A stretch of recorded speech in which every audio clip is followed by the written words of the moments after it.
Hello everyone, it's me JP from UniqueTutorials. Today in this video I'll show you how to increase or decrease the brightness of the LED flashlight in iPhone and Samsung smartphones. So without any further more delay, let's begin. So right now you can see on the left side I have an iPhone smartphone and on the right side I have a Samsung smartphone. So firstly, on your iPhone smartphone, what you need to do is just swipe down the panel from the top, and now you can see here a flashlight. So you can see this is the flashlight.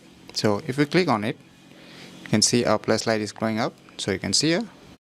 Now, in order to increase or decrease this flashlight, just tap and hold.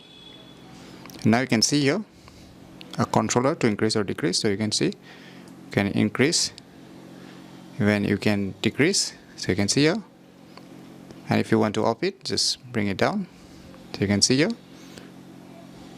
So this is how you can do in your iPhone smartphone. And similarly, you can do the same thing with your Samsung smartphone. Just swipe down the notification toggle and just search for the torch. As you can see here, torch. Now just tap on it.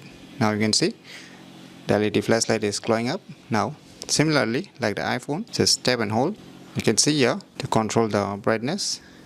You can see to increase or decrease using this option. So using these cool tricks, you can easily increase or decrease the brightness of the LED flashlight in iPhone and Samsung smartphones very easily. So if you never known about these cool tricks, then you should definitely give it a try. So if you find this video tutorial useful, please click on the thumbs like button, and if you're new to our channel, click on the subscribe button, and lastly, thanks for watching.